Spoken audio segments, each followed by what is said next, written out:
Hello and happy third day of the new year, 2016. And today I wanted to do a video on something I overcame. And I think this is a topic that a lot of people can benefit from, which is public speaking. Because I know hearing other people's stories really helped me a lot. And a lot of people have trouble, when it comes to that. So,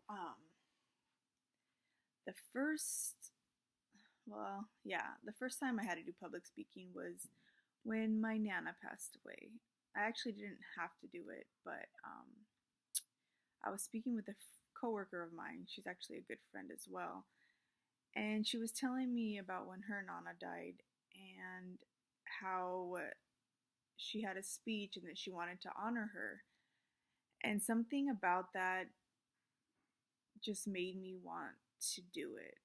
Not for me, but for my grandmother's sake, because she was really special to me and I just wanted to honor her and I wanted to express how much she meant to me. So I went up and what we did was we had one of my cousins that's a really good writer put together a poem, and me, my sister, and brother read parts of it.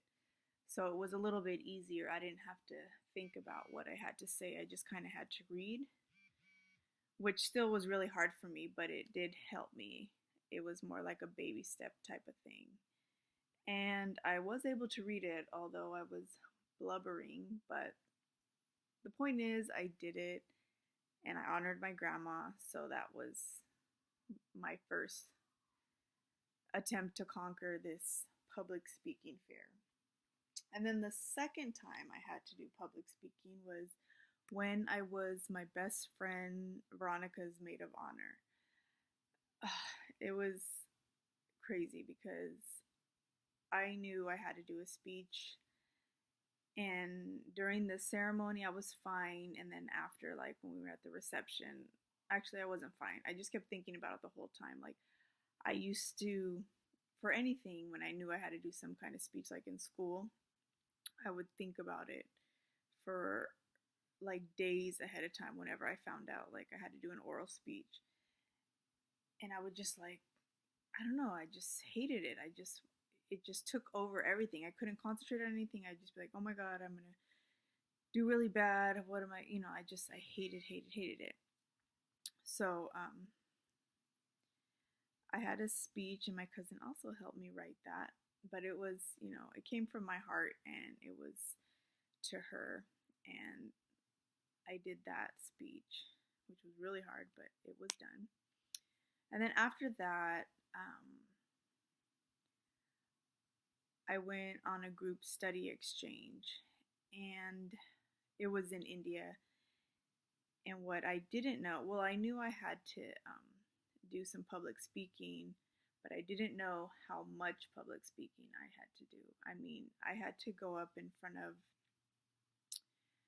like, oh gosh, at least 10 to 20, I can't remember exactly, different Rotary clubs, and we had to present ourselves, and it was being recorded at some of them.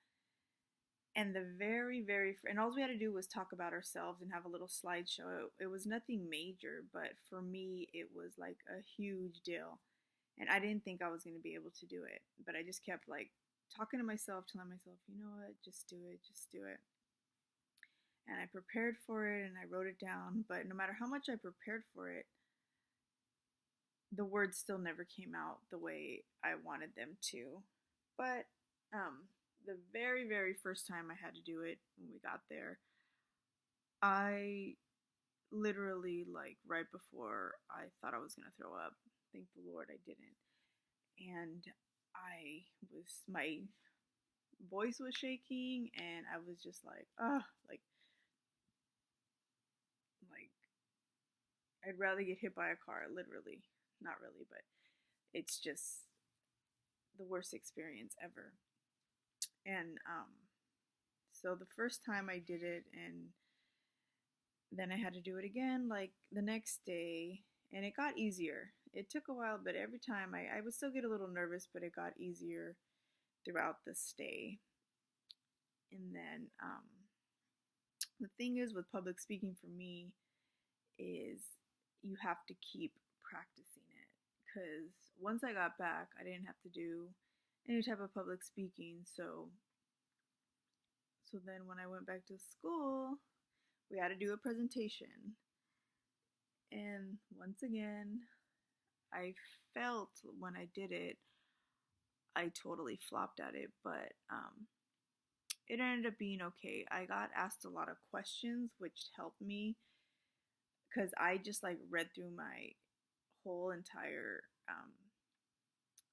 not speech, but what I was my PowerPoint. I read through it like it was supposed to be 25 minutes, and I swear I did it in like 6 or 10 minutes, and I had all this time left over.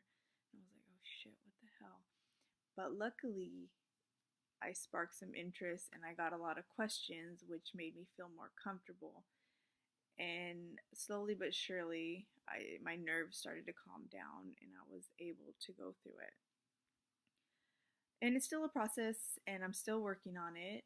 And it gets a little easier. It doesn't go away, but what I'm learning is that you just have to do it. It's if you want to be heard, that is something that you need to do. Because for what I want to do in this lifetime, I know I want